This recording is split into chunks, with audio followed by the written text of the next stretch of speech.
second Dal Nogare Award Symposium. And the Dal Nogare Award was started after about 7 years after the Chromatography Forum of the Delaware Valley was originated by one of its first presidents, Stephen Dal Nogare, who was coincidentally also a chemist at E.I. DuPont. And I read in Pittcon today that his supervisor, I guess, at DuPont was actually the one that sponsored Mary's chair at the University of Delaware. And so I found that extremely interesting, Mary. But so we're pleased to have our awardee. Mary is only the second woman awardee in 42 years, so we're very pleased to have it about her. Today, presenting the award will be Dr. Bill Barber, but first let me give you a few words about Mary. So Mary Wirth is the W. Brooks Fortune Distinguished Professor in the Department of Chemistry at Purdue. Her research is on new materials for protein separations. Her applications include characterizing heterogeneity of protein drugs, top-down proteomics, and protein biomarker discovery. Her research interests span the fields of bioanalytical chemistry and materials science. She is a founding member of an independent national committee called COACH, which provides workshops for women all around the world who aspire to academic careers in science and engineering. Dr. Wirth received her BS degree in 1974 from Northern Illinois University, and she received her PhD in 1978 from Purdue. Dr. Wirth's research has been recognized by awards that include the ACS Analytical Division Award in Spectrochemical Analysis, the EAS Gold Medal Award in Spectroscopy, the Anachem Award, and the Eastern Analytical Symposium Award for Outstanding Achievements in the Fields of Analytical Chemistry. She is a Fellow of the Society of Applied Spectroscopy and a Fellow of the American Association for the Advancement of Science. So without further ado, Bill.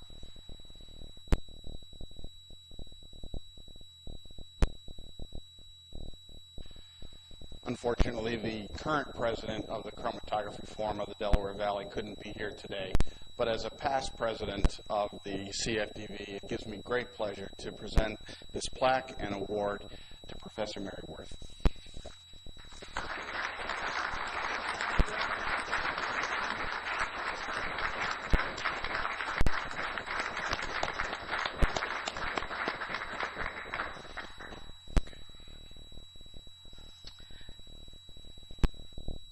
Don't spend it all in one place, Mary.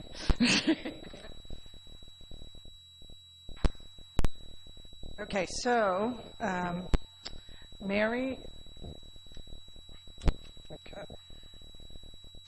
Mary's talk is monoclonal antibody separations using submicrometer silica particles. Mary? Thank you, Mary Ellen. I first want to thank all of you for coming to this talk instead of enjoying this warm spring morning in Chicago. So I want to thank the Delaware Valley Chromatography Forum for this award. It's a really big honor. I've always had very high esteem for the Delaware Valley Chromatography Forum. I worked at University of Delaware for 18 years, so I know a lot of these people, and they are really smart. So when I found out I got this award, I was just bowled over. I want to talk a little bit about Steve Dal Nogare. So when you have these award symposia, you're really celebrating what all of us scientists value. And I read a little bit about Steve Dal Nogare, and he was one of the really early pioneers in gas chromatography before it was commercially available. And what we celebrate is this idea that someone like him really understood the fundamentals in order to make something happen that had huge impact. And so it's a combination of those two things, having this deep scientific understanding on a topic that is going to have some impact. And it's interesting that there is this connection. I guess I'm separated from him by 2 degrees through Jean Bennett and then Stephen Dal Nogare. I thought I would talk a little bit about how I got started from spectroscopy into chemical separations, and then talk about the path that took us to working on monoclonal antibodies, because it makes an interesting story. If you're a young person, like I used to be a long time ago, you have all these ideas, and you wonder if it's ever going to gel together into anything coherent, because you're always out in the woods, running away from bears and things like that, and you wonder if it's ever going to lead to a path that makes coherent sense.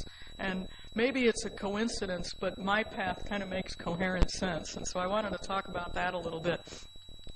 And early on, when I first got started in academics, I'd done my undergraduate research on chromatography, and then I went into spectroscopy so that I could see what I was doing. I really liked the idea of light, but I was always intrigued by chromatography because you couldn't see what was happening, and yet there were so many things happening that mattered, and so you had to be like a blind person trying to understand phenomena. And when I first got started, I had two things against me in terms of working in chromatography. One was there were almost no women in the field back then. It was normal to be the only woman in your department, and there was a lot of sexism, but it wasn't all sexist. There were always people who helped, and I wanted to talk about a couple of the people who helped. And the other thing is that I didn't work for somebody who was a chromatographer, so I had those two barriers. And so I had these two adoptive fathers, and both of them who wrote really influential books, which I read when I was a graduate student. I took a course on chromatography where we used Cal Gidding's book, which is on the fundamentals. And then Jack wrote a book with Lloyd Snyder on not just the fundamentals, but how to use it, how to put it into practice. And so these people were just giants to me. And I met Jack at the Analytical Chemistry Gordon Conference in 1979. And he was very friendly to me, and he was really supportive. And I remember I got back home, and he had sent me a letter on DuPont letterhead that was so supportive and so positive. And when I unpack all my boxes from my many moves, I'm sure I still have that letter somewhere. But Jack's had huge contributions in chromatography. I think he's probably had more impact on the practice of modern chromatography than anybody. But I wanted to point out he's also had impact on the people in the field, and me in particular. I wouldn't be standing here if it weren't for Jack. And Cal I met in 1980, and so I had used this book as I took a graduate course as an undergrad on chromatography, and I decided I wanted to use spectroscopy to study chromatography, but I didn't know enough chromatography. So I made this cold call to his office at University of Utah. You don't know me.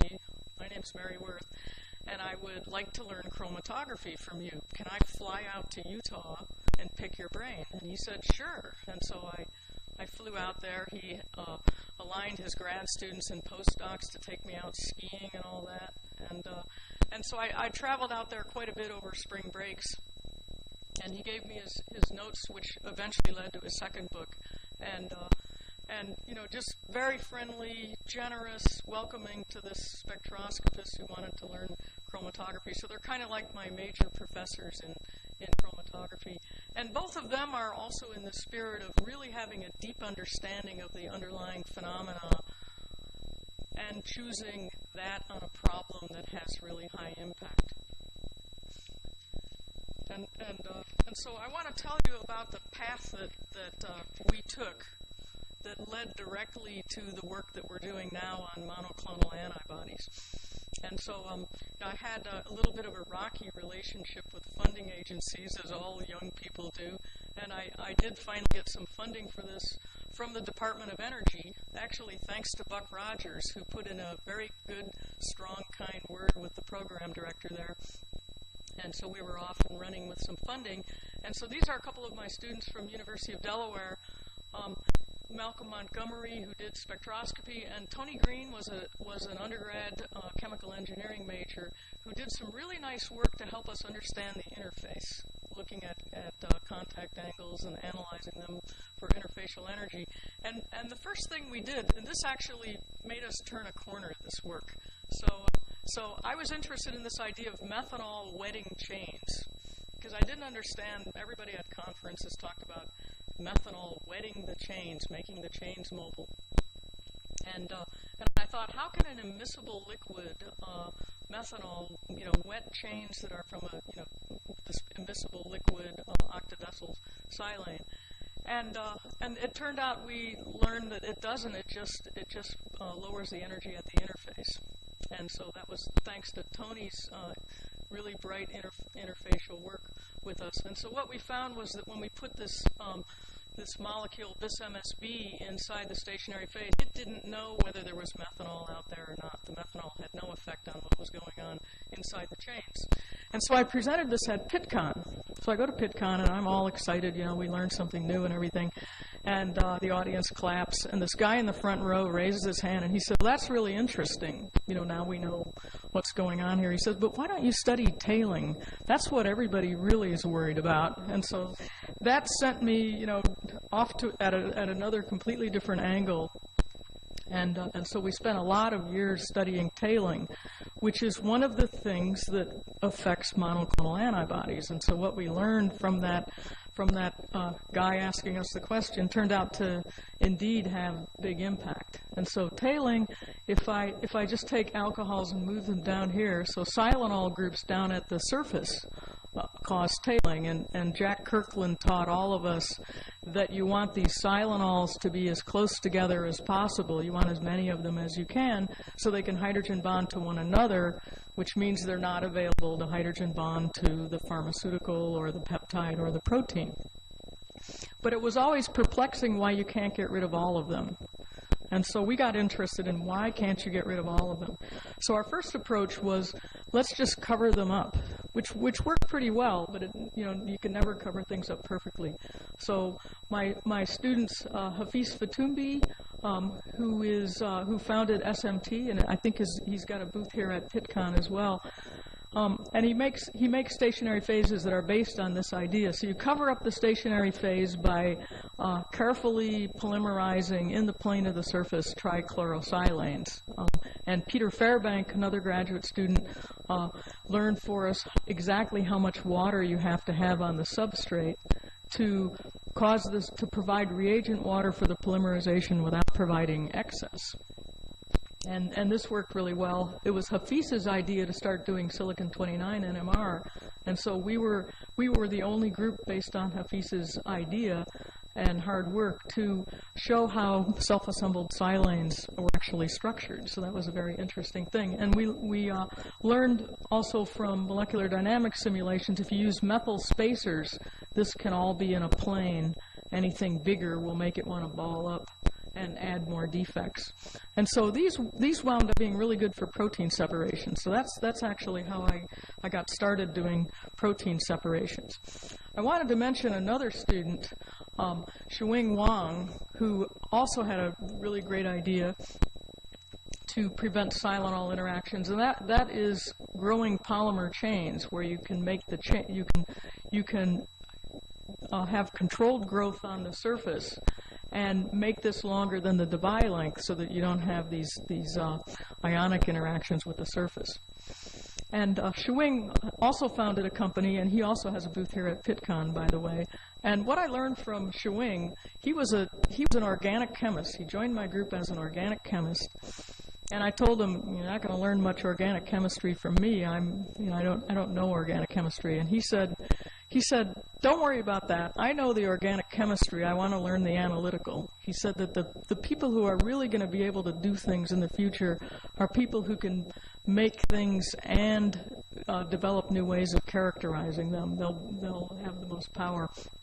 And he was right, and it encouraged me to start making more things. So we started growing polymers and doing all sorts of things that I don't have time to put into my talk today. So I mainly want to stick with the reverse phase line. I had a phenomenal postdoc, Emily Smith, who did a whole bunch of things with me, including single molecule spectroscopy. And what she did on this slide is, this was in Journal of Chromatography, she studied a molecule that tails in liquid chromatography. So this is a chromatogram, so there's time down there. And the blue lines are the chromatograms. So this is classic tailing, nonlinear tailing. And so you go to a low enough concentration and you have a Gaussian zone, and then you keep adding more and more and more, and you get these nested, these nested triangles. The red line is the simulation of those zones. And so Georges Guillauchon was kind enough to send us his simulation software, which we translated into another computer language and found extremely useful. And it's just so simple to, in a way, to fit these things by simulation. And so what it fit to was 2 sites. So this is a bi-Langmuir adsorption isotherm. So the total surface concentration, capital gamma, is comprised of the surface concentration from 2 sites. And in order to get something that doesn't take too terribly long to elute, doesn't take a year or something like that, you have to have a weak site to allow it to elute and a strong site to get saturated. You have to have both of those in order to see this. And of course, the strong site in this case is these silanols that I was telling you about that are not hydrogen bonded to one another for some reason, the so-called isolated silanols. And what we learned from the math here was that the number of these sites the number density was 1 in 1,000. So almost all of the silanols are hydrogen bonded to one another. And then for some reason, 1 in 1,000 is not. And so how are you going to find out why those things exist? And how, you can't get rid of them unless you know what they're due to. But it's like finding a needle in a haystack. And so this is what led us to do single molecule spectroscopy, to see if we could find a needle in a haystack where the needle will stand out. And so single molecule spectroscopy will act like the magnet that will pull the needle out of the haystack. And so my student Derek Swinton, who wound up getting the college outstanding dissertation award and had more publications than any other grad student I've ever had, did really nice single molecule spectroscopy. And he's now department head in chemistry at Lincoln University. And so this is a typical single molecule kind of signal. So counts per second, looking at one tiny little spot. Almost everything just goes zinging through, gives these really short spikes, and every great once in a while something sticks. And so now you can pull out the 1 in 1,000 really easily because they stay for a long time.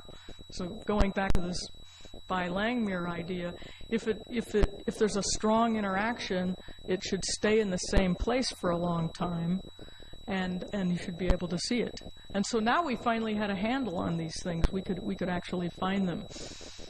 And my student Melody Ludis, who is now Melody Gossage and works at Eli Lilly and is one of our collaborators, Melody also worked with Derek on this. She found with a sheet of fused silica, which is extremely pure silica with C18 on it, that there were just certain spots that had the strong sites. They weren't evenly distributed. There were certain sites that were strong, and they were very rare. They were very far apart. And then we combined this with atomic force microscopy and found that every place where there was a strong site, the surface was non-planar. There was a little nick in the surface. And every place where it was clean, this is just background intensity, the surface was planar. And so it led us to learn what's causing these very rare strong sites. And so you could wonder whether you have these things on chromatographic silica. And so these are some images my student in Arizona, Michael Legg, took. And Joe DiStefano got us interested in Zorbax. He used to loan us Zorbax particles, I guess give us Zorbax particles when he was president at Rockland. And so it became my favorite silica. We understood it the best. So these are atomic force images of Zorbax RX. So on the left side, they're 5-micron particles. So you can see they look a little fuzzy from the bumps where the individual silica spheres are evident. And then this is a blow-up, 1 micron by 1 micron. So now you can see the particles a little bit better. And so everywhere in between these particles, those are the pores. It's a 300 angstrom pore size. And then if you go one more, if you take, say, where two of these things meet and really blow this up so you're looking at this little seam, that's this thing. And this took a lot of patience on Michael's part, and an extremely sharp tip that we bought from a company in Germany that was the only tip in the world that could do this. And so he was able to look at where two of the sols, as they call them, on a huge Zorbax particle met, and was able to show that these things are really, really flat on the molecular scale. You know, I always wondered, what does silica gel look like on the molecular scale? It's really flat. And then there are occasionally these plateaus. And we also looked at water silica and a few other silica gels. And if you do what people call a line scan across here to look at the topography, that's shown down here. So the height in angstroms as a function of distance. This noise is probably just from the instrument, so just incredibly smooth. And then there's this jump as you reach this plateau, and then it drops back down. And so sure enough, these topographical features are in fact on silica as well. So then, now that you know what they're due to, can you get rid of them?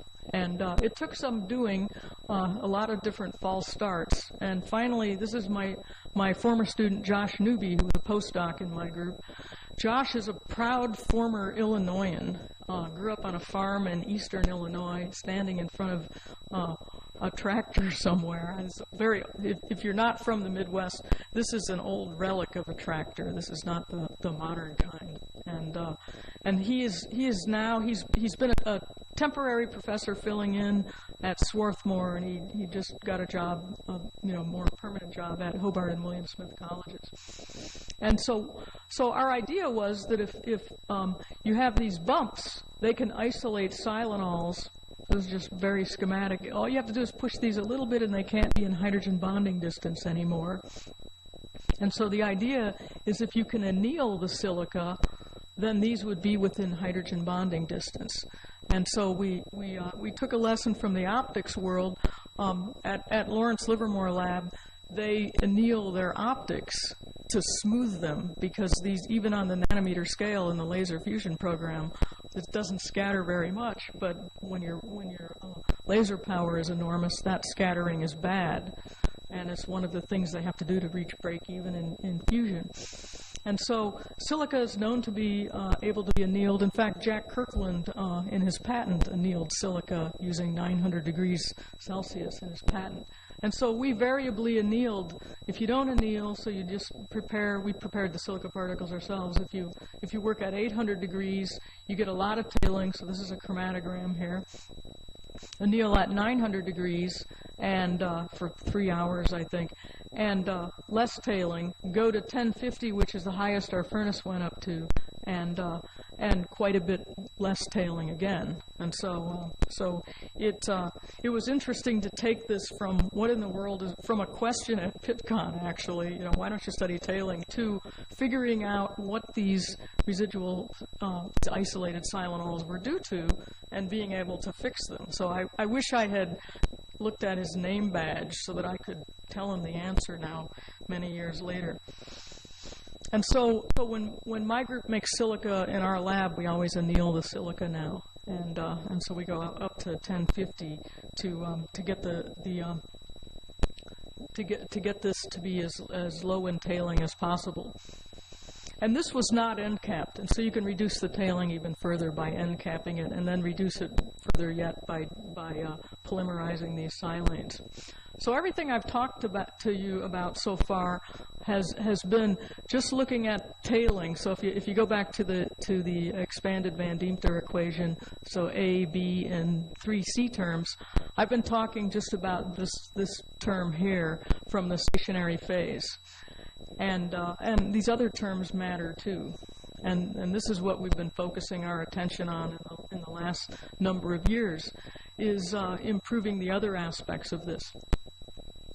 And so I put the top 3 here on this line are all related to particle size. And then there's not too much you can do about diffusion, but I'll talk about it in a moment. So my heading here, you want to go to smaller particle sizes because, at least empirically, if you look at all the Van Deemter equations, you can find the minimum plate height is approximately twice the particle diameter. So you want to go to lower particle diameter. And instruments give you limits. It's hard to go to a really low particle diameter. And we got interested in what would happen, being in academics and all, we can ask crazy questions. What would happen if you went to really small particle diameter, besides the fact that it would be very difficult to flow and the diffusion term might kill you? And I did a back-of-the-envelope calculation, and it said, you know, if you go down to half a micron, it shouldn't be that bad. And you might be able to gain because of the particles are now very uniform in size. And so this A term, part of the reason why the A term kills you is that the particles are different from one another in size. And so we've gotten good at making these things called silica colloidal crystals, where the particles are so uniform in size that they form these space-centered cubic structures. And when I first looked at one of these in the literature, I thought, shouldn't that be the best chromatographic phase there is, because you've gotten rid of this A term. It's got to be gone. And this was made by my student Robert Birdsall, who now works at Waters. And this was made in a channel, and it's about 15 microns thick, and maybe about a millimeter wide, something like that. And Robert did all kinds of amazing things. Over here, this was just a fun thing. He took a Pasteur pipette, put a concentrated slurry of particles that were 250 nanometers in diameter, and this is the interface between the saturated liquid, which forms a silica colloidal crystal, where the charges cause these things to be separated. And so you get this red color. It's like a diffraction grating with wide spacing. And then as the solvent evaporates, you get this solid, and now the particles are touching. And now you have a diffraction grating with narrower spacing, and you get this green opalescence. So really cool thing to see in person. You can stir this up, and it's still, the colloidal crystals kind of move around, but it's still opalescent. And so the idea is that you can, if I go back one, you should be able to get this A term to be down to nothing. And then cross your fingers that you can still flow well enough that diffusion doesn't kill you. And these should drop as well. So the Poisson flow profile should drop now by a factor of 4, since this goes as the particle diameter squared. And the particles are non-porous, so this one disappears. So maybe it'll improve things. And NIH was persuaded that there was at least a chance that it would improve things. And it wound up improving things a lot more than we ever imagined. And we were actually puzzled and had a great deal of difficulty publishing this work because it was so surprising how well it worked. And so instead of getting us just below a micron in plate height, which was a big deal that NIH was excited about, we wound up getting all the way down on the nanometer scale. So Bing Wei, who's over in the back of the room, he got a 15 nanometer plate height. And it was just shocking. So this was in a capillary, and this is a picture of the capillary. So this is a photograph he took of the capillary, and you can see the opalescence in the capillary, 75 microns inner diameter. Then he took the capillary to the scanning electron microscope, which is right next to the optical microscope, so he could look at the same region. And you can see that there's small domains, but there's a lot of opal structure in the capillary.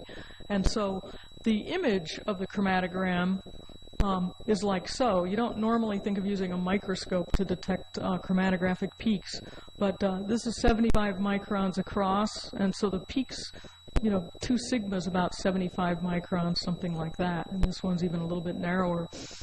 And so these gave us this really tiny plate height, and what reviewers were concerned with was the reduced plate height was too low. You shouldn't be able to get a reduced plate height, so you take the plate height I talked about earlier, divided by the particle diameter, and it shouldn't, at that time, shouldn't be less than 1. And so the message was we had to do a lot worse in order to get this paper published. And so I went into the lab And I worked with Bing, and I looked at all of the movies he had of, we looked at other proteins as well. And I was convinced they're just not going to get worse. I mean, so this was the best, but they were not going to get up to 1 for a reduced plate height. And so eventually, the theory now predicts that this isn't far off. This is like a factor of 2 lower than theory. So theory sometimes changes with new experiments, as you know. And then in addition to that, there was another factor that we had never heard of at the time, and found it in the nanotechnology literature, and that is something called slip flow.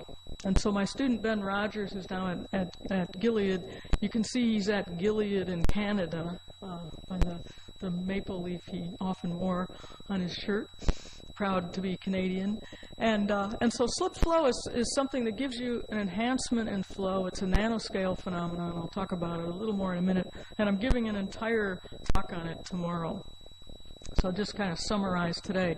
So if you take a bunch of different liquids, so this is in a capillary again, and you flow different solvents through, and you normalize the flow rate for viscosity, so you correct for viscosity. These should all line up on a line, but they don't. You get an enhancement in flow rate the weaker the interactions are with the surface. And so toluene lines up very nicely with the predicted dependence according to Poiseuille flow. And then acetonitrile, which is minimally miscible in hydrocarbons, gives you a flow enhancement. 50-50 water, acetonitrile more so, and then water 5-fold flow enhancement. This is for these half-micron particles. The porosity of the material was 0.28, which is pretty close to the theoretical porosity for a face-centered cubic crystal. And so the slip flow gives you this enhancement in flow rate, and I'll just spend just a moment on this. This is an SEM of a planar slide, so this is not the chromatographic column, but I like to use it to illustrate what we're talking about here. If you look at where 3 particles meet, look at the hole there.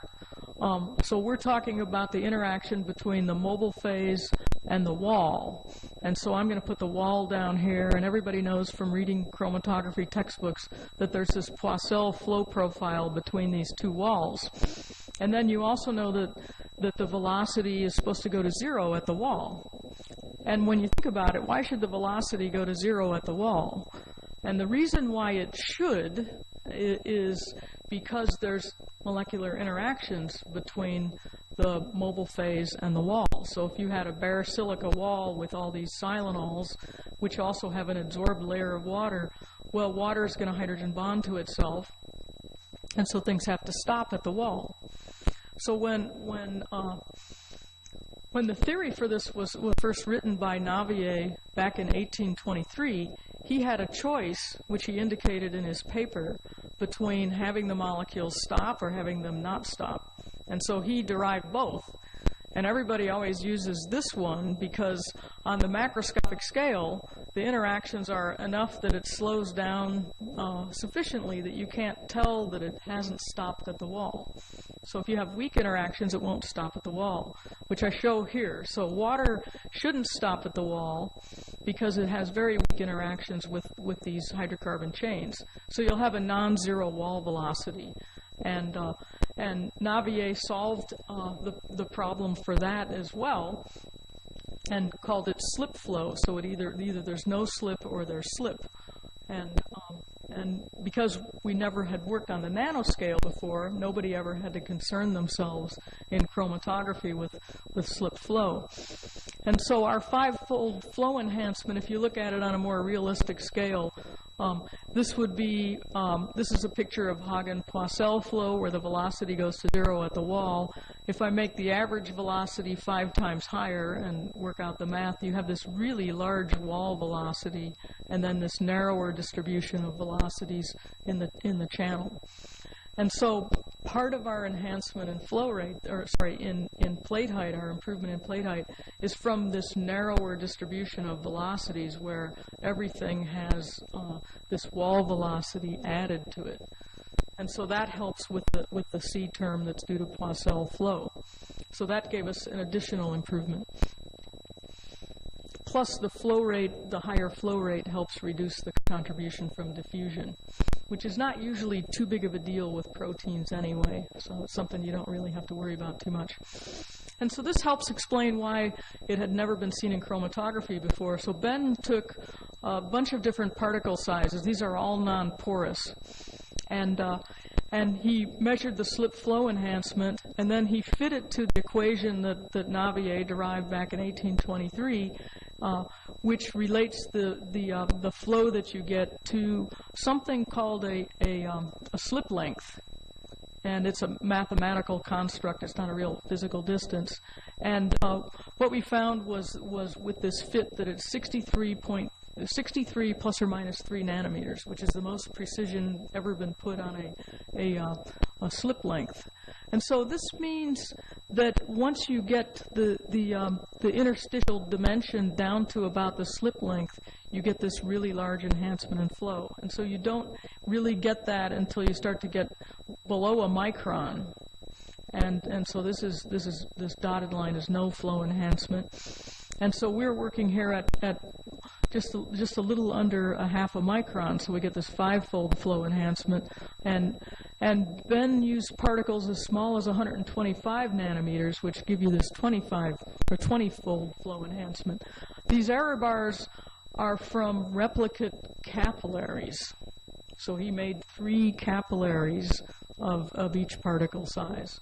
And then he measured flow or measured pressure as a function of flow for 5 points. And so there's something like 200 data points on this. Ben's a very energetic guy. I think it took him just a few days to do that. So it's a very impressive graph representing a lot of work. And so you have to go below a micron in order to see this. And you don't see slip flow for porous particles, because you have these regions on porous particles where you have mobile phase inside the particle, and so there's going to be some adhesion from the mobile phase outside of the particle. So only for non-porous particles are you going to get it. So I wanted to mention a little bit about applying this to monoclonal antibodies. So I remember when I first got started on looking at tailing, I was warned by somebody whose name I won't mention until I get permission. But he says, my advice to you, Mary, is don't ever use a protein. It will never make your chromatography look good. And so I, being like a moth to the flame, I thought, well, there's a problem that needs to be solved. And so we started looking at proteins. And the reason why proteins don't make your chromatography look good is very simple. It isn't so much that they're that sticky. They're just a bunch of peptides held together. It's that they're heterogeneous. And so you go to Sigma Aldrich, you buy some lysozyme, you think you're going to get a narrow peak. Well, that's lysozyme, and it's a whole bunch of different post-translationally modified versions of lysozyme. So there's a whole bunch of different things in your sample, and they will all start to partially separate. And the better your column, the more they'll partially separate and give you the broader peak. And so that's something that needs to be understood. And so it's hard to get a standard that isn't heterogeneous that will allow you to make your chromatography look good. So monoclonal antibodies are really big proteins, and pharmaceutical companies try to make them as minimally heterogeneous as possible because you have to worry about the patient and the effects of impurities on the patient. And so there's quite a few things that can go wrong in all aspects of commercializing a monoclonal antibody. Things can go wrong, and the two things that are impacted by reverse phase chromatography: fragmentation, so these things can break into pieces. These little loops are all disulfide, held together by disulfide bonds. It's a little hard to see, but the heavy chains are also held together by disulfide bonds. These are the 3 platforms that have been commercialized. And so you can get fragmentation. You can also get the disulfides to scramble. So instead of looking like these upside down Ys like I have, they can look like something else, and that's bad for the patient. And so this is actually not too hard to solve fragmentation because you just get smaller proteins and it's pretty easy to see. The disulfide scrambling is really confounding because it gives you these different shapes, very hard to separate, and hard to prevent this from happening on the column because commercial columns are all used at high temperatures. So what we're doing is we're working on using these at lower temperatures, and we find you can also separate aggregates out as well. And so I'm almost done, in case you're looking at the time. So this is something we published. Again, Ben Rogers did this work. So we took a monoclonal antibody we got from Eli Lilly that was, it was no longer being pursued commercially, but it had gone through all the stages plus clinical trials and very low in heterogeneity. And size exclusion showed it to be one sharp peak.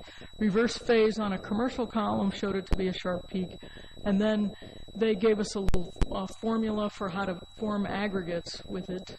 And so we get another peak in size exclusion, and we also get a shoulder in reverse phase. And these look almost like mirror images of one another. And so then Ben took his capillary for this very same antibody. When it's pure, get a very sharp peak. We had to play around with all the conditions and everything. He wound up using a really short length for these things. And then with the aggregates, what he found was they separated really nicely in a very short distance, so 1.25 centimeters. We were doing on-column detection. And so he got a spike, and then he got actually dimer and trimer, or trimer and higher order aggregates separated. And you can tell a little bit, especially if you're in the pharmaceutical industry, this monomer peak does get a little wider, and so this thermal treatment is giving you a little bit more heterogeneity in the monomer peak as well, which is something that eventually you want to resolve by going to longer lengths. And so this is very exciting, and what we're working on now is going to stainless steel so that you can pull fractions out of this and find out what each peak really is due to. So even the dimer, it looks like it's tailing, but that's probably heterogeneity, and the trimer as well. And so that's been our latest project, is working on putting this in stainless steel. My student Leah Lobby is speaking right at the very same time as I am on some stainless steel results. We're very early in the stage on stainless steel, and it sounds easier than it is. And then Sean Kao, I think he was in the back of the room earlier. He's speaking on some ion exchange work that we did also in this other Monday morning section. So the problems are you've got a wider ID, so we have to make more material. We made an apparatus. This is not too hard to deal with. Just make an apparatus that's bigger and allows you to put stainless steel columns in. Now we have to make our bonded phase outside of the column.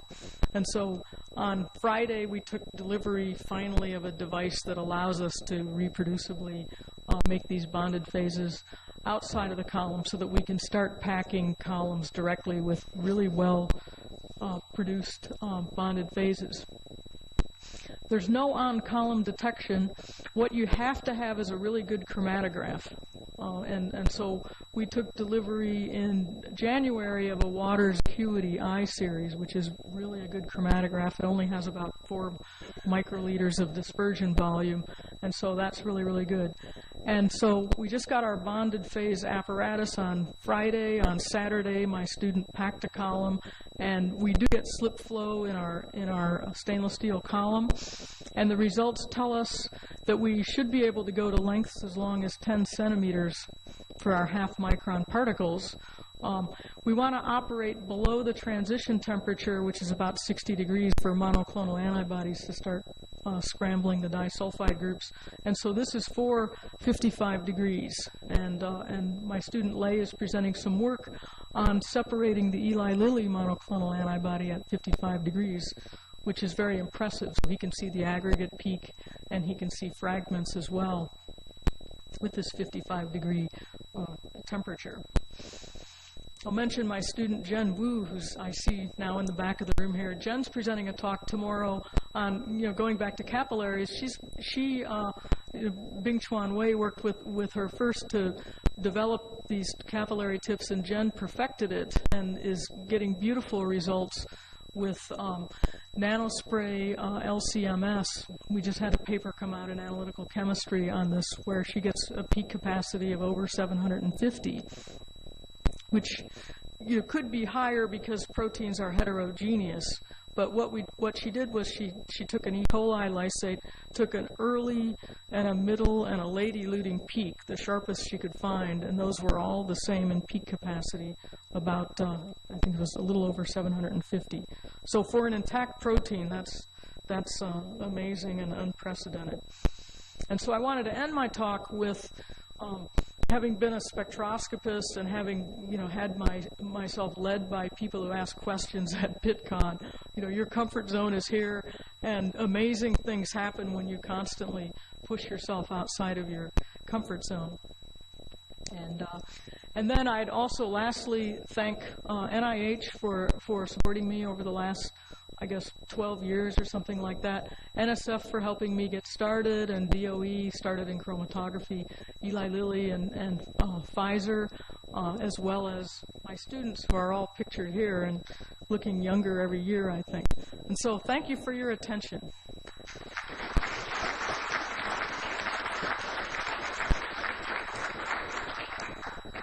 Do we have any questions for Mary?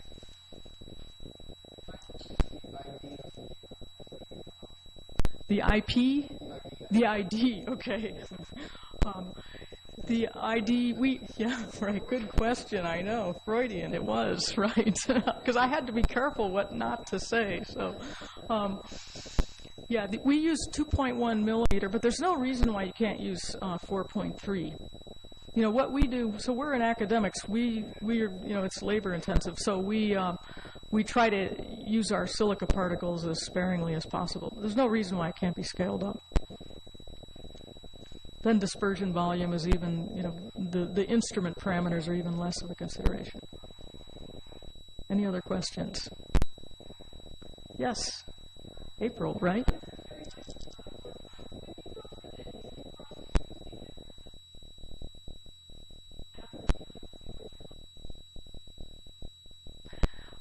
If we've ever seen our loading densities, what do you mean?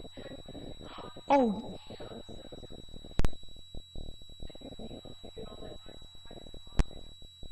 Yeah. Yeah, so you mean how dense the C18s are. So, well, yeah, we don't usually do monomeric phases, so they don't, yeah, right. So we do this horizontal polymerization. Mm-hmm. Yeah, Ron.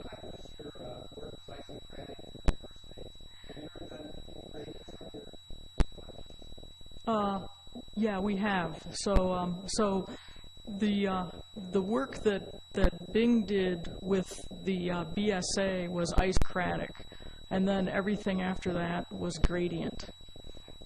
So the monoclonal antibody was gradient.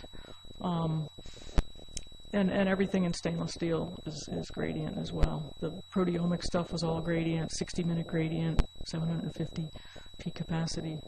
Mm-hmm.